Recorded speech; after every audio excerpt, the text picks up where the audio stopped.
잠언서 16장 32절 노하기를 더디하는 자는 용사보다 낫고 자기의 마음을 다스리는 자는 성을 빼앗는 자보다 나으니라.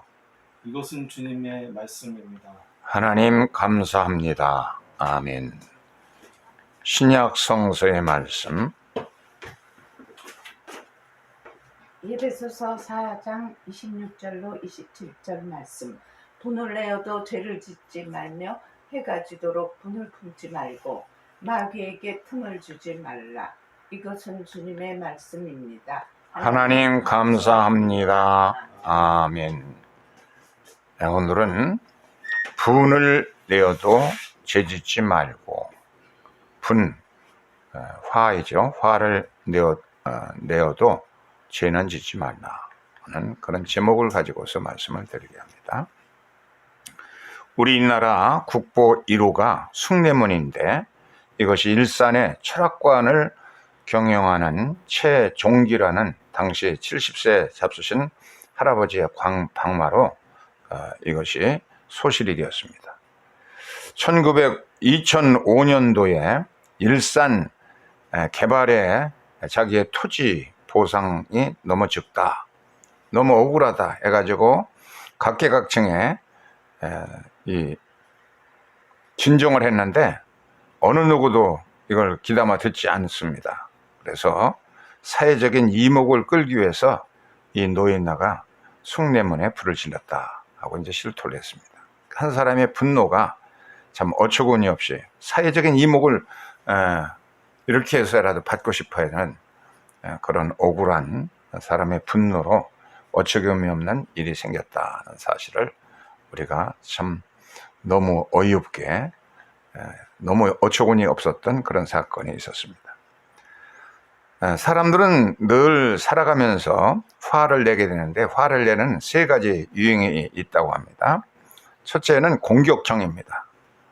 화를 상대방을 공격함으로써 이렇게 처리하는 그런 사람이 있고, 두 번째는 수동적으로 자기 속에 부글부글 끓으면서 속상해하고 마음속으로 그냥 꽁 하면서 누구의 발설도 안 하고 자기 내면에 분노를 그냥 담아두는 그런 수동형이 있고, 세 번째는 표출형이 있습니다. 이 분노를 갖다가 적극적인 방법으로 김대중 씨 억울하게 사형 언도를 내리고 이제 죽을 날을 기다리면서 이 자기 감옥 마당에다가 땅을 허락을 받아가지고선 꽃씨를 재배해서 물을 주고 또 죽음을 앞두고서 꽃이 자라는 모습을 보는 그런 분노를 적극적으로 잘 자기를 다스리면서 표현하는 그런 자기의 표출형이 있습니다. 적극적인 표출형이 있습니다.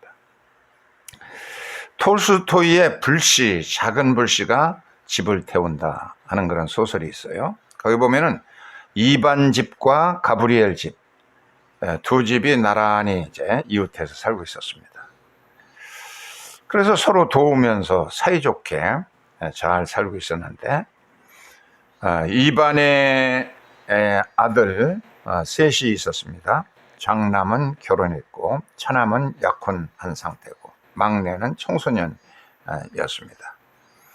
그래서 부양할 가족은 이제 노인이 있고 그렇게 행복하게 살아가고 있는 그런 집안이 있었는데, 그 옆집에 고르대 영감과 이 집 두 할아버지가 이제 사이좋게 지내고 두 집안이 사이좋게 지냈습니다. 옆집에 고르대 영감의 가족들은 절름발이인 아들이 있고 이 가브리엘이 있습니다. 그리고 이는 이반과 절친한 친구 사이였습니다. 이반의 식구와 가브리엘 집안 식구들은 서로가 다정하게 그렇게 살아가고 있었습니다. 그런데 어느 날 이 두 집안이 이렇게 사이를 좋게 하는데 사소한 일로 나빠지게 되는데, 이반 내의 암탉이 가브리엘 집안에 가서 마당에다가 알을 낳는데, 근데 며느리가 좀 너무 바빠가지고 이것저것 하다 보가 저녁에 가서 결혼을 찾으러 갔어요. 그랬더니 그 집에 할머니가 하는 소리가, 우리 집 며느리는 당신 새댁처럼 다른 집에 가서 결혼을 달라고 그러진 않아. 경우가 있어야지. 그러니까 이 며느리가 이반의 며느리가 너무 이게 상식이 어긋난 일 아니에요? 그래가지고 언성을 높이게 되니까 서로 이 며느리와 할머니 사이의 말다툼이 서로 거기에 이제 집안 식구들이 거들게 되었습니다. 너무 경우가 없다. 그래가지고 양 집안에 큰 다툼이 생기게 되었고요. 그래서 이거 서로 그냥 이 법정 고발까지도 하게 되었습니다. 세상에 어떻게 남의 집에 가서 결혼 달라고 하느냐? 이건 경우도 없다. 그런 거 어떻게 자기 집 암탉에 낳지도 않은 것을 갖다가 챙기려고 하느냐? 그래서 서로 경우 없다고 그래서 법정 다툼까지도 가게 되었고, 매일 이 사소한 일로 이 두 집안은 법정 다툼을 하게 돼서 지방 법원에서도 두 집안이 세상에 어떻게 사소한 문제를 가지고 그렇게 일일이 다 법정 고발을 하느냐. 그래서 법원에서도 이 집안들 때문에 아주 괴롭고 그랬습니다. 그래서 결국은 두 집안에 더 앙숙이 되어지고, 그래서 법원에서는 한 집안을 태양에 처하게 되고, 그래서 너무 속상해가지고 또 법정 고발을 해가지고 상위 법정에 고발해가지고선 매를 맞고 오게 되어지고, 그래서 한 노인이 야, 우리가 악의 눈이 멀어서 두 집안 가운데 이렇게 싸우게 되니까 서로 좀 용서하고 살고 손해보면 살아라. 그걸 얘기했는데 이 이반은 가브리엘을 용서하고 싶었는데 그런데 또 상대방 지방에서 더 크게 일을 번지고 있기 때문에 한 집안이 그냥 불씨를 던졌는데 불씨를 끌려고 하는 생각하기보다는 그놈을 고약하게 이어선 잡으려고 옷자루가 잡다가 큰 싸움이 되어가지고 불이 순식간에 번져서 이웃집에 던진 불이 자기 집에도 옮겨 붙고 또 헛간에도 붙고 두 집안이 몽땅 모든 것을 다 잃어버리고 만다는 그런 그 줄거리의 얘기를 톨스토이가 작은 불씨가 이렇게 모든 것을 다 불태운다 하는 그런 그 소설을 써놨습니다.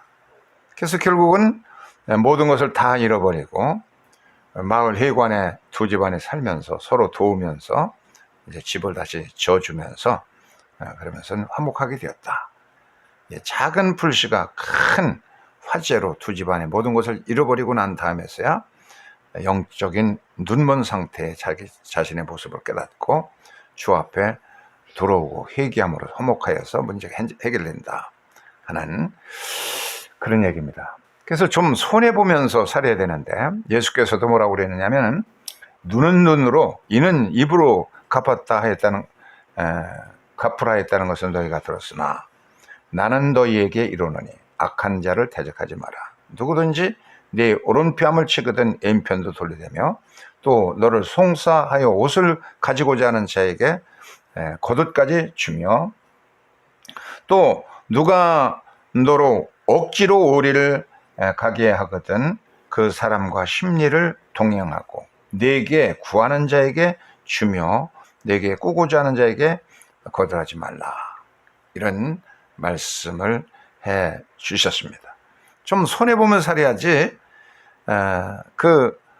너무 그냥 분노하다 보면은 손해라는 겁니다. 잠언서 16장 32절에도 보면은 노하기를 더디하는 자는 용사보다 낫고 자기의 마음을 다스리는 자는 성을 빼앗는 자보다 낫다 하고 그렇게 구약에도 이제 가르치고 있습니다.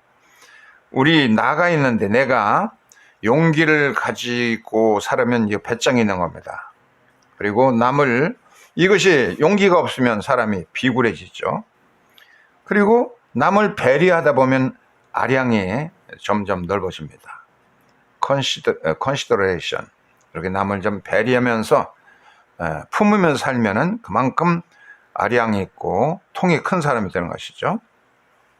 반면에 이 배짱이 없고 또 마음도 옹졸하고 남을 이해하지 못한다면 비겁한 사람이 되는 것이고 또 옹졸하고 거기다가 또 비굴하기까지 하면 쫄자가 되고 또 비굴하고 또 남을 배려하는 아량도 없으면 등신이 됩니다. 그래서 가장 정상적으로 살아가는 세계는 좀 용기를 가지고 배짱도 갖고 또 남을 생각하는 도량도 있고, 배짱과 아량 이런 것이 있는 사람이 정상적으로 장부답게 대장부처럼 살아갈 수 있다 하는 그런 원리를 알 수가 있습니다. 성경에 보면은 이 분노를 의로운 분노로 승화시키는 경우가 있습니다. 이스라엘 백성들이 늘 블레셋 때문에 어려움을 당하는데 삼손이 천하장사가 블레셋을 괴롭혀서 이스라엘 백성들이 체면을 세워줬습니다. 이 삼손이 두 눈을 잃은 상태에서도 마지막 순간에 다곤의 신전을 무너뜨려 가지고 한꺼번에 이 블레셋을 참 어려움을 겪게 하는 그런 천하장수 얘기를 볼 수가 있습니다. 이런 것이 이제 구약의 어느 누구도 평민들은 갖지 못하는 의로운 분노를 사사들이 가지고, 기드온도 아주 천한 기생의 신분으로 태어났지만 이스라엘 백성들을 의로운 분노로 구원하는 사사가 되었던 그런 얘기가 나오죠. 다윗도 보면은 골리앗이라는 거장 때문에 모두가 참 두려워하고 있는데, 그런데 이 어린 다윗이 그 늑대를 잡고, 양을 훔쳐가는 늑대를 잡고 곰을 때려잡고 사자를 때려잡던 용기를 가지고 골리앗을 물리쳐서 참 이스라엘 백성들의 그 원한을 풀어주게 됩니다. 예수님도 성전이 이 돈 바꾸는 사람들의 그리고 양과 염소를 매매하는 이걸 보면서 분노해서 의로운 분노로 성전을 청소했던 그런 말씀이 나오죠. 이런 의로운 분노가 있어야지 비리를 그냥 침묵하고 참아주면은 침묵으로 비리에 동조하는 현상이 생깁니다. 히틀러에게 동조했던 당시에 교회들처럼 어느 누구도 항의하지 못할 때 보네퍼가 의로운 분노로 히틀러를 처단하려고 나섰던 그런 것처럼 의로운 분노가 있어야 사회 정의가 세워져 가고 숨을 쉴 수 있는 세상이 될 수가 있는 겁니다. 이 모세도 산에 올라가서 시내산으로 40일을 주야로 금식하면서 율법을 받아가지고 내려오는데 백성들이 금송아지를 섬깁니다. 그래서 분개해가지고서 금송아지를 박살냈던 그런 의로운 분노의 모습을 볼 수가 있죠. 이런 의롭게 사회의 정의를 세워가려는 의분이 없다고 그러면 사회는 히틀러 치하에 그 불의의 침묵으로 야합했던 세상처럼 더 악하게 만들어져 가게 될 것이다. 그러니까 의로운 분노, 분노할 것이면은 개인적인 사사로운 것 때문에 분노하지 말고 정의를 세워가는 의로운 분노를 가져라 하는 가르침을 가지고 있습니다. 이 사람은 마르틴 루터 킹, 흑인들이 너무 억울함을 당하기 때문에 무저항 비폭력 운동으로서 흑인들의 인권을 세워줬던 이 목사님의 그런 의로운 분노를 우리 생각해 볼 수가 있습니다. 에베소서 4장 26절에 보면 의로운 분노를 내어도 죄는 짓지 말고 해가 지도록 분을 품고 있지 말아라 이렇게 말했습니다. 헤라클로스라는 그런 영웅이 있죠. 헬라의 가장 힘이 센 장수였는데 길을 가다 보면 조그만 괴물이 깝석거리고 있습니다. 그래서 이 요망한 것 하면서 화를 냈더니 이게 점점 커집니다. 더 화를 냈더니 더 점점 그냥 집중한 건 커지는 거예요. 그래가지고는 이 괴물이 그냥 4배는 더 커져가지고 속이 부글거려가지고 분노를 가질수록 더 커지는 겁니다. 산만큼 커졌어요. 그래서 너무 속상하고 억울해가지고서는 아테네에 가서 사실을 얘기했더니 그러냐? 그러면서 이 아테네는 가서 이게 집채만큼 커져서 때릴수록 커지는 이 아테네를 갖다가 어린아기 다루듯이 그렇게 자상스럽게 애기 다루는 엄마같이 이 거대하게 분노의 산처럼 으르렁거리는 그 괴물을 향해서 도닥거리고 품어주니까 이게 점점 더 적어져 가지고서 조그만 본래의 모습으로 돌아갔다 하는 그런 유명한 얘기가 있죠. 이것처럼 분을 돋구고 그러다 보면 큰 사회적 문제가 되고 세상을 다 뒤엎게 되면 조그만 분노의 불씨 때문에 그렇게 되는 겁니다. 아테네의 방법으로 아기를 다루듯이 분노를 도닥거려주고 그러면은 본래의 모습대로 장난감처럼 그렇게 작아진다 하는 것을 말해주고 있습니다.